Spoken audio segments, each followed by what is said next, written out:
Bonsoir à tous, on se retrouve dans ce quatrième entretien pour vous parler d'un idéal de vie qui rythme ma vie, le kalos kagatos. L'idéal grec antique de l'homme complet, ou bel et bon, ou fort et vertueux. Pour les Grecs anciens, donc à l'époque de la Grèce antique, l'homme parfait était celui qui était à la fois harmonieux physiquement et performant aussi intellectuellement, que ce soit en politique, en sport.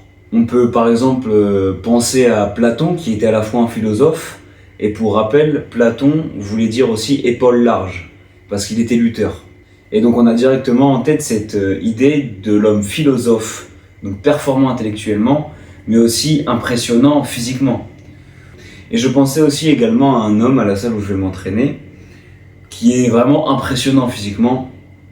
Donc très solide, on voit qu'il a de l'expérience en musculation.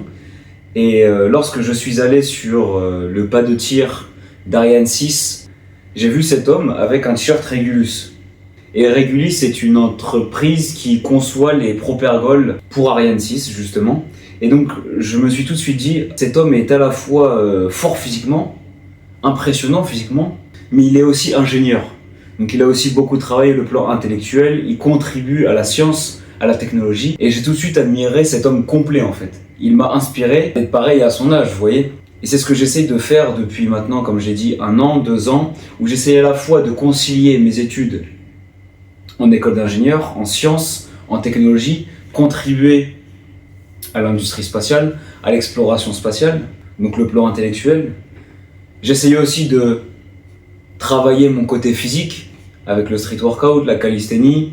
J'ai aussi beaucoup couru, j'ai ralenti parce que j'avais une périostite, mais j'essaie de compenser en marchant beaucoup, en randonnant, du kickboxing, muay thai. Et également, depuis maintenant 2 ans, je fais du théâtre. J'ai d'ailleurs maintenant représenté 2 fois sur scène pour des Fuites et des aveux de Arnaud Demas, et plus récemment, La Plume de l'ombre, où nous étions que 2 sur scène. Et donc c'était un gros travail, c'était aussi impressionnant de représenter en tant que personnage principal, afin d'avoir ce panel, d'être complet. Parce que je sais que si je ne faisais que des sciences, si j'étais le scientifique un peu geek, il me manquerait en moi cet aspect sportif, physique ou même artistique. Je ne pourrais pas vivre de l'art et je saurais que je ne contribue à rien au sens technologique, au sens industriel. Et je sais que je n'ai pas envie d'être réduit à un homme athlète, à la machine physique. Même si j'ai beaucoup admiré les grands combattants à l'UFC, j'admire les triathlètes, mais je ne me vois pas être enfermé dans un seul secteur. Et je le remarque d'ailleurs lorsque, peut-être pour me rassurer, je vois un ingénieur un peu plus vieux que moi ou même de mon âge, qui est très bon dans son domaine, qui me dépasse. Inconsciemment, je me dis, certes, il a ça, mais j'ai d'autres, moi, atouts. Et d'ailleurs, je me rends compte inconsciemment, lorsque je vois des jeunes de mon âge, ou même plus vieux, qui sont très forts dans un domaine, vous voyez, qu'ils soient très bons en sciences, en sport ou en art, eh bien je me dis, cet individu me bat sur ce plan-là, mais moi j'ai d'autres atouts, je suis plus complet. Donc ceci est peut-être mon esprit compétitif, mon ego, je dis pas que c'est malsain, et au contraire c'est une émulation. Quand je vois quelqu'un meilleur que moi dans un domaine, j'ai envie de tendre à cela. Cet individu m'inspire à devenir meilleur, par exemple dans les sciences. Si je vois un mec meilleur en course à pied ou en boxe, j'aurai envie d'être aussi bon que lui, donc je tendrai à ça. Évidemment, en voulant être partout, on ne peut pas être spécialiste. Et d'ailleurs, je pense que beaucoup de gens partageront cette vision. Personnellement, je ne veux pas être un spécialiste. Pendant mon premier stage chez Airbus, en bureau d'études à Toulouse, les experts qui étaient extrêmement bons dans un domaine, qui connaissaient tout sur un sujet assez niche, ne m'inspiraient pas spécialement. Ceux qui m'inspiraient étaient à la fois ceux qui savaient partager leurs connaissances, ceux qui avaient une vision transverse du système, de l'avion, du lanceur, ou même les hommes politiques parfois forcent l'admiration lorsque on voit qu'ils s'y connaissent en économie, dans les domaines de l'industrie, des finances, de l'armée, de la géopolitique, de la défense, bref, qu'ils sont complets. Et là, il me vient en tête, pour changer de sujet, les influenceurs qui vous disent oui, il faut être hybride. Mais ces gens-là n'ont pas spécialement travaillé dans les études, ont eu peut-être la flemme de travailler lorsqu'il le fallait, lorsqu'il fallait performer dans les études. Et donc peut-être pour se rassurer, pour se consoler, pour compenser, parce que je ne juge pas, ce qui est normal de faire cela, c'est complètement normal, se disent qu'ils vont être très bons à la salle, qu'ils vont monter un business, qu'ils vont être très bons dans ce business, qu'ils vont lire un peu le soir pour prouver qu'ils travaillent aussi leur âme, mais que lorsqu'il fallait travailler à l'école, lorsqu'il fallait préparer des concours et des examens, ils n'avaient pas cette discipline-là. Moi, ce que j'admire, c'est quelqu'un qui a réussi à la fois à se discipliner sur le plan scolaire, qui a passé des examens, qui s'y connaît en sciences ou en littérature, en philosophie, en économie, mais qui sait aussi travailler son corps. Et qui a à la fois aussi un aspect artistique, une fibre artistique. Le dessin, le théâtre, la musique. Et on remarque ici une sorte d'harmonie entre plusieurs domaines.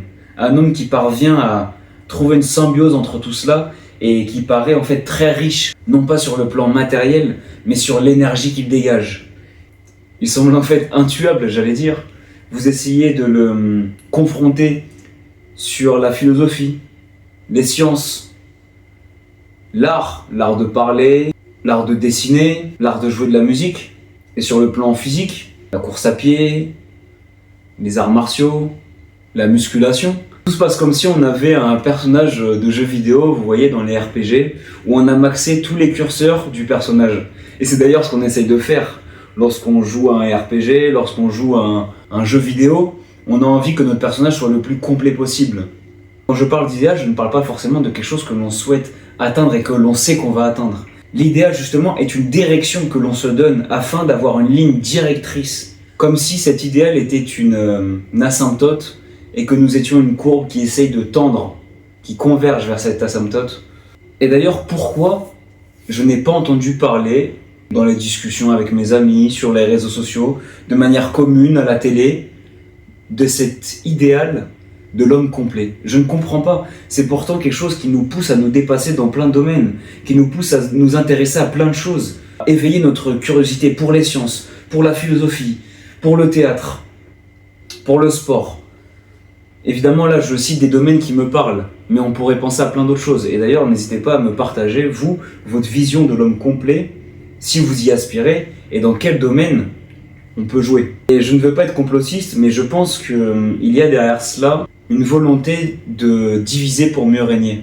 Car si l'on a une société que de gens spécialisés, de gens qui sont très bons dans un domaine en particulier, lorsqu'il faudra fédérer tout le monde pour se battre pour une cause commune, et bien justement, quelle cause commune?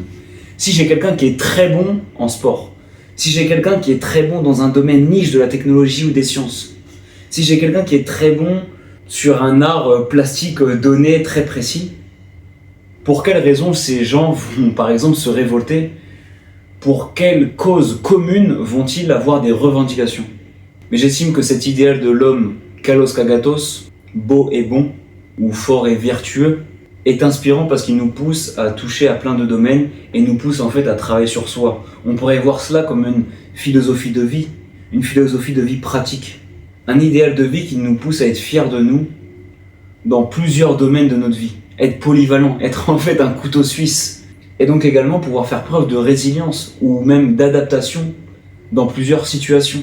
L'homme qui s'est à la fois intéressé aux sciences, à la philosophie, au dessin, à la peinture, au sport, à la course à pied, aux arts martiaux, aura dans son imaginaire et dans son vécu, dans son expérience de vie, un large éventail de réalités avec lesquelles il saura interagir, de gens avec lesquels il pourra partager des choses, des personnes différentes qui ont aussi des expériences de vie différentes. Et donc en fait comme ça on élargit son champ de compétences, son panel de couleurs, qu'il n'y a rien de plus valorisant à voir que l'on est capable de concilier, en ce qui me concerne, l'ingénierie, le théâtre, la calisthénie, car notre être devient une harmonie. Alors peut-être que la vraie richesse finalement, c'est cette richesse d'expérience et de compétences. Merci à vous.